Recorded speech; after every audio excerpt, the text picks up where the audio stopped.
Good morning, YouTube. This morning I'm gonna harvest some of my herbs, and I'm gonna make an herbed bread. I do bake my own bread a lot of the time, not all the time. So what I'm doing is I'm just giving my chives a haircut. And I'm here to help. Yeah. Evan is holding the camera for me while I'm cutting. Yep.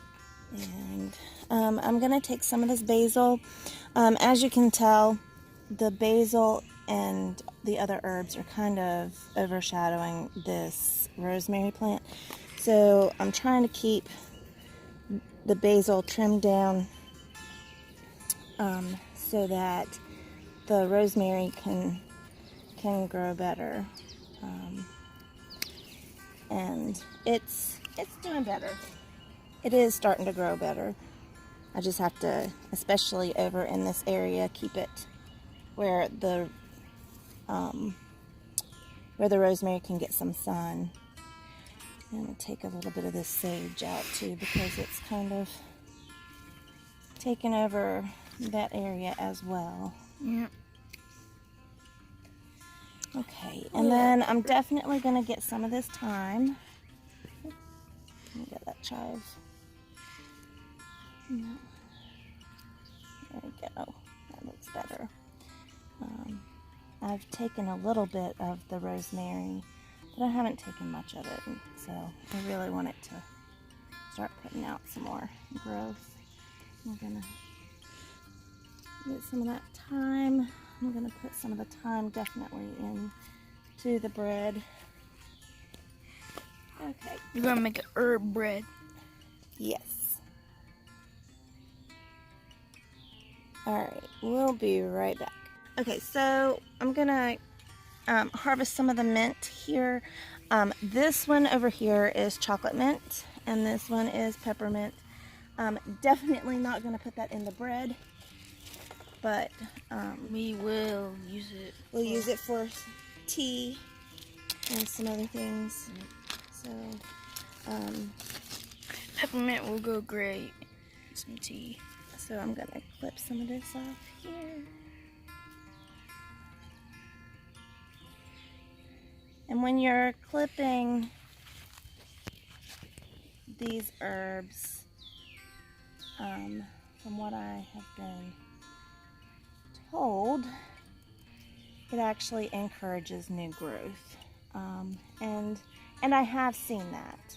So this is my first successful attempt at growing any kind of herbs. Most of the time, if I tried to grow them inside, they just died. But I think what I was doing wrong is I was not. All right, now I'm gonna get some of this peppermint. I like the peppermint too.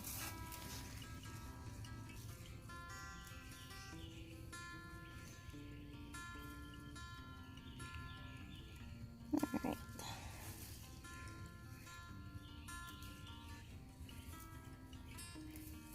They have tons of different types of mint, and they're all pretty invasive from what I understand. So if you purchase mint to put into your garden areas, then you probably want to keep them in some sort of container, unless you don't care if they go everywhere, if they grow everywhere. All right, we're gonna move over to this lemon balm, and the lemon balm, what I planted. yes, Evan planted the lemon balm, and he did a good job. It was a plant that we purchased, and but he did a really good job with it. So I'm going to harvest some of this lemon balm. It's another one that is pretty invasive, and it just grows out of control. That's not necessarily a bad thing. From what I understand,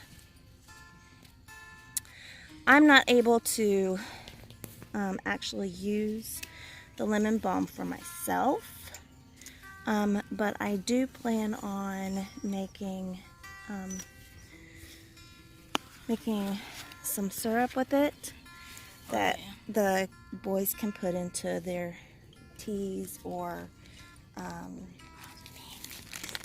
not that kind of syrup. It's not a syrup that you would put on pancakes. It's basically the lemon balm that's been boiled down, and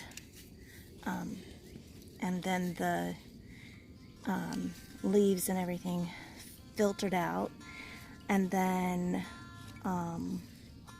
so you're just left with the flavor and some of the good minerals, nutrients that's from the leaves and everything, and honey.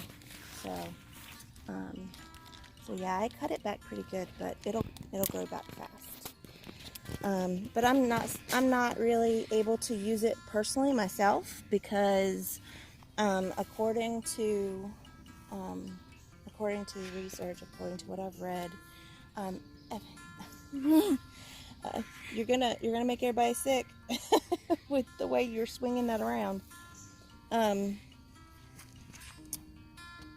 I can't use the lemon balm though because of my thyroid issue. Now, I haven't consulted my doctor yet. The lemon balm is got a calming effect on a lot of people, and it's really good for, it's used a lot to help with people who have anxiety issues, that kind of thing. And so that's what I was wanting to use it for. The only problem is that, like I said, because of my thyroid, they say that you shouldn't use it if you have hypothyroidism. I have a bug on me. Can you hold the camera? That you shouldn't use it if you have hypothyroidism because it can interfere with the medication and the uptake of the medication. So I just need to find out whether or not the doctor thinks that that's true, or you hear my frogs yelling. Whether or not that's true, or whether I can use it as long as I use it far enough away from, time-wise, away from my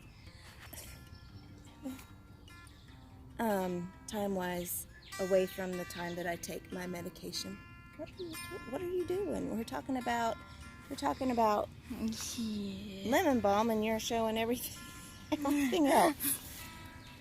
Anyways, okay, so I'm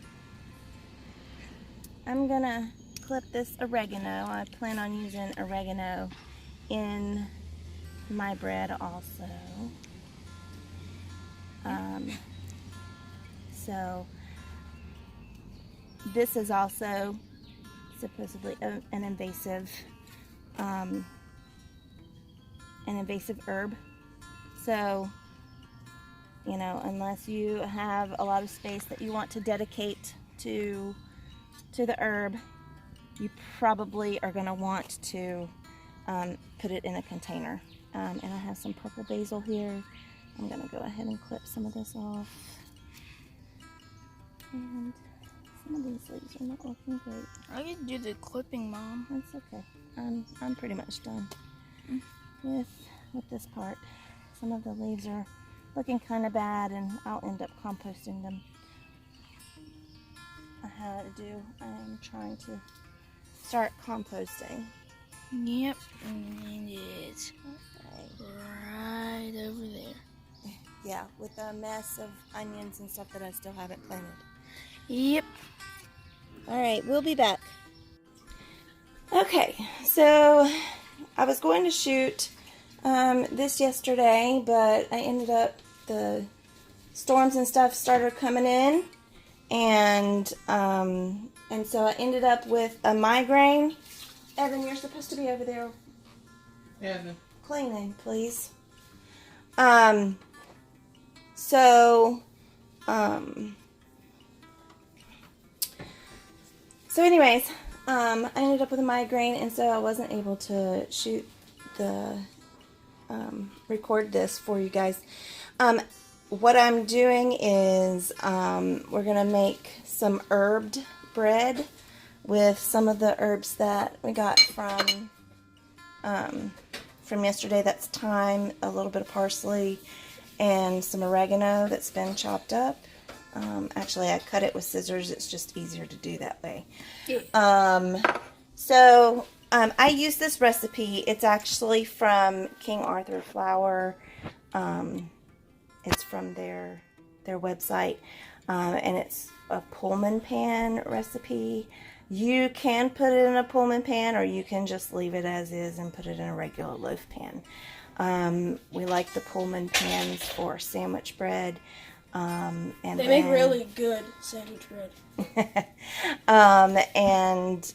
But we just do regular loaves for ones that we just want to eat off of.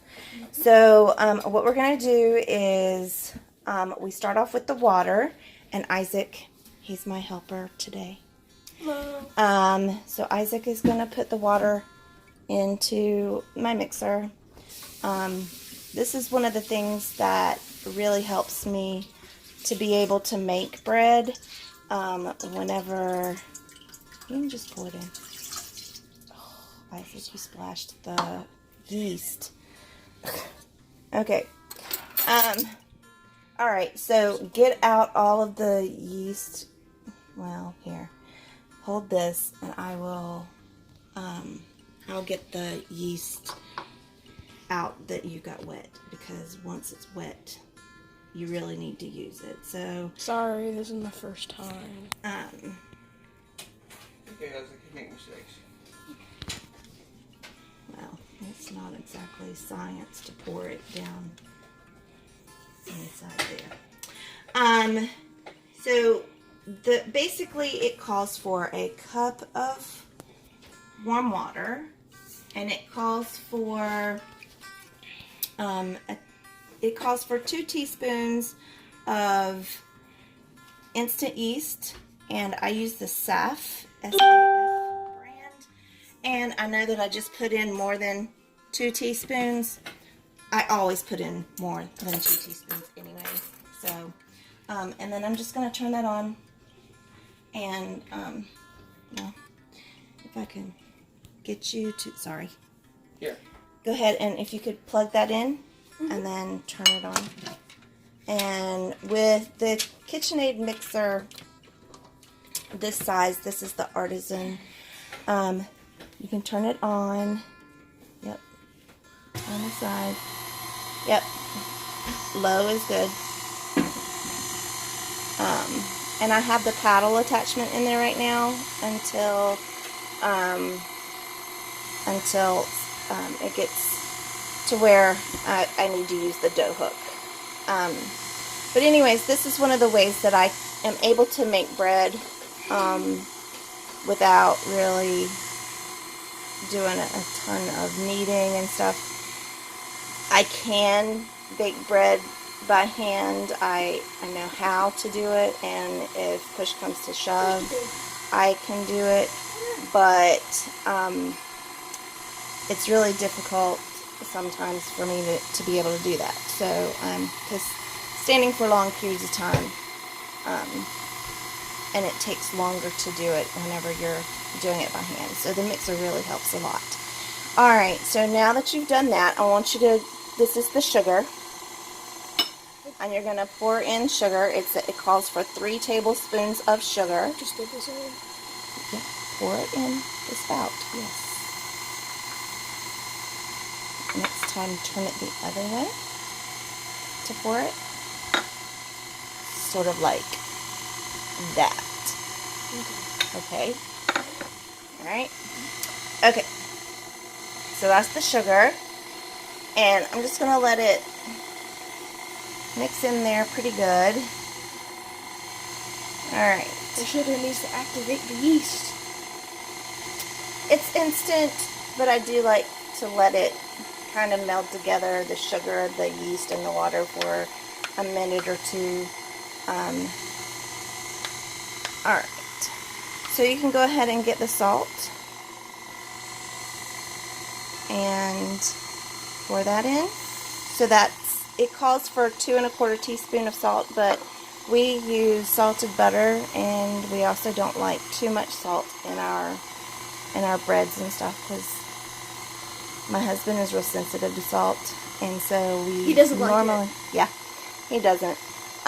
So we normally cut back on the amount of salt that we use in things, and then we can salt it as we need to. Bread you can't, but we like the way it tastes without all the salt. Then go ahead and put the butter in.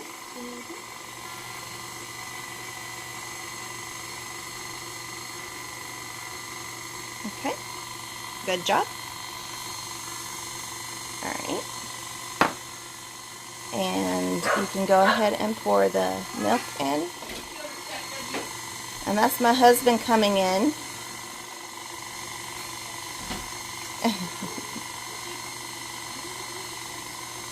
He always greets Bella because she greets us every time we come in. Okay, and then we're going to put the dry milk in. Okay. Turn it where, yeah. There you go. So, yeah, that's much better. You can push it down. You can get a spatula. It'll be fine. Yes, thankfully you have clean hands, but yes, I wash my hands. go get a spatula so that you can get the rest of that down.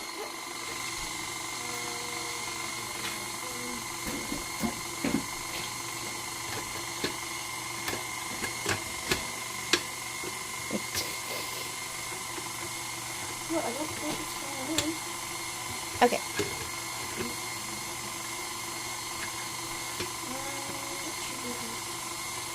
Alright. Now you're gonna, it calls for 3 tablespoons of potato flakes or potato flour, and it helps to keep the bread soft. Alright, good job. Alright, so we're going to just let that mix in. And with this KitchenAid, you don't want to turn it up more than the second speed whenever it is actually doing the kneading. But right now it's not kneading. So, alright. Okay? Alright. So we're gonna switch out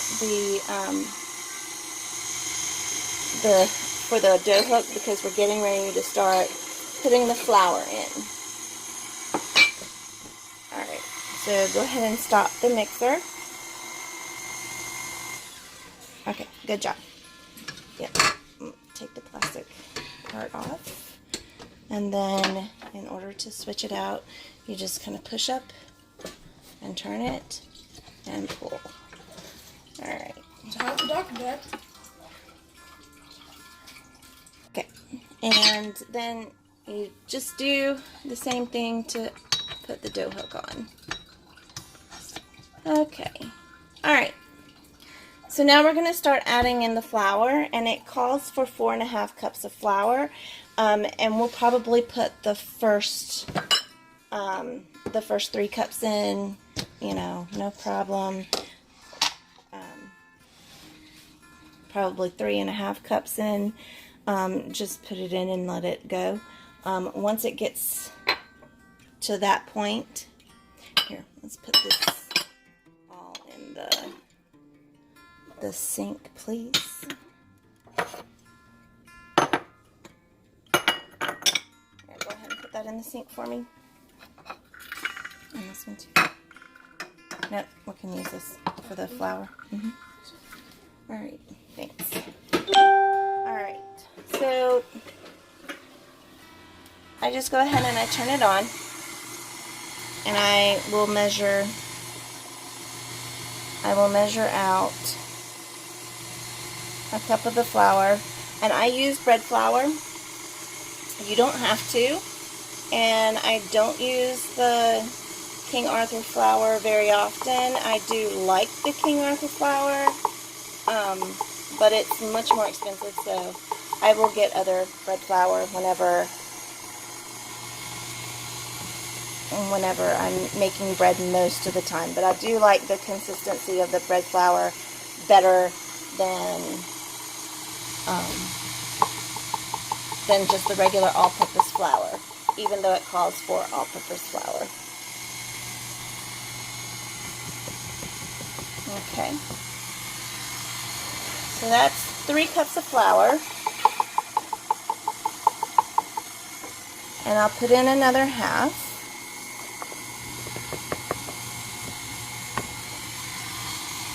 Alright, and let that knead in. Okay. Because with bread, it's an approximation. So what happens is that it depends on where you are and the conditions of the bread, whether or not you need to use all of the 4.5 cups or not. Okay, so, and you will hear the it starts to make whining noises whenever it gets to this point. But what I do is I just look down into my bowl and I watch for whether or not it's sticking. And if the dough is sticking, then I know that I need to add a little bit more flour. Okay? So I'll add a little bit more flour.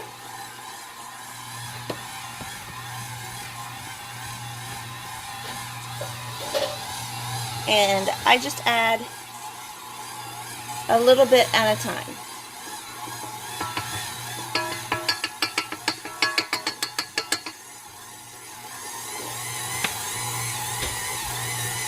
So you can see the dough picks up the flour, and you let it knead for a little bit, and you watch and see if it starts sticking. It's a wonderful technique. It always works every time.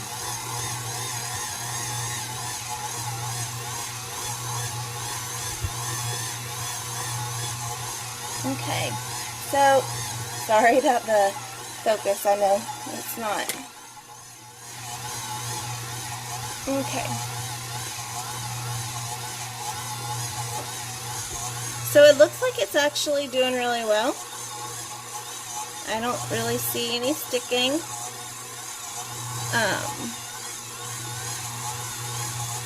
I'm gonna test it though. So I turn it off and I test it to see if it sticks to my fingers, and it does not. I test it down there also. It's actually, it feels pretty good. So I'm just gonna wipe the rest of that in there. All right. So probably what I'm gonna be doing is, see, and I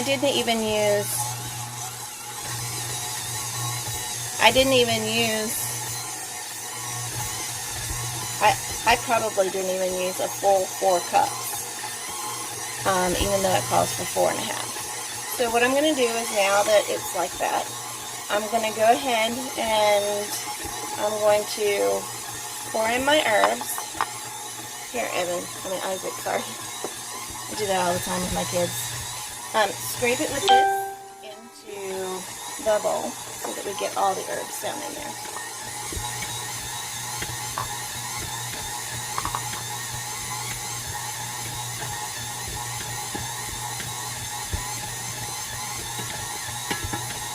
Hard for me to do it one-handed. Yeah, you can't hold a camera and hold 2 things at a time. Yeah. So it's just going to go for about 5 minutes. So in about 5 minutes, I'll come back. Okay, it's been 5 minutes. So I come over and I turned off the, and as you see, the dough kind of just, it's a little stuck to that, but it pretty much comes right off. And it's got a really nice feel. Okay, so I can't do this with two hands. I mean with one hand. So. There we go. Oops. Okay, so what I do at this point, I love these metal mixing bowls. So what I will do is I will take that out and spray it. Hand me the spray that's up there. Mm-hmm. Let me get the stool. Put it on short. So I will take this out of here. The dough is really supple and it sticks a little, but not much in the bottom. There we go. Oops. Okay, so go ahead and spray the inside of the. Alright, and then I'm going to lay this down in there, and then we spray the top. Okay, alright, and we're just going to let that rise for about an hour and a half. So we put a cloth over it, and I'm going to put it in to my oven because it's not on, but that's where it's the warmest. So I'm going to put it into my oven and then let it rise for an hour and a half. And it should be double in size at that point. Alright, we'll be back. And I'm going to pick it up and put it inside the Pullman pan, and then you can show what it looks like on the inside of the Pullman pan. I just push it in. I actually just kind of make it, I tuck the ends and then I press it in so that the dough fits inside the pan. And then I put the, sorry,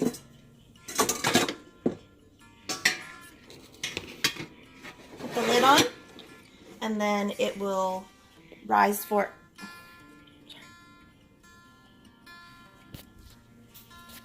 it's in the Pullman pan, then I will put it in the back in my oven because it's a warm place. My oven is not on, and it'll rise for about 30 minutes. I'll check on it to make sure that it's risen until it is about there on the second rise. So this is what it looks like when it comes out of the oven. I had to actually let my oldest finish it off while in the oven while I went to take my middle to the doctor. So we're gonna go ahead and cut into it and see what it looks like. And I did butter the top, so it's gonna be even extra better.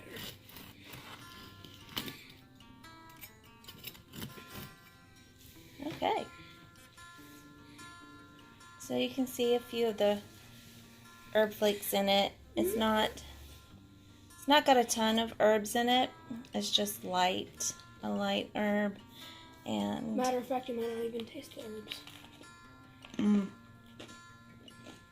No, you taste them. They're really good.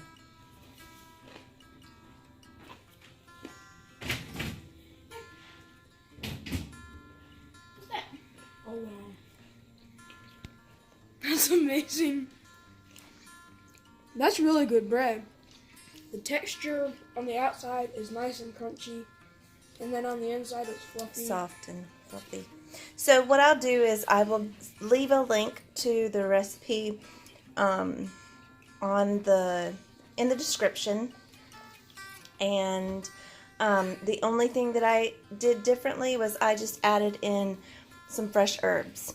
And to me, I think it's delicious. Anyways, thank you for watching, and I hope you all have a great evening, and we'll see you soon.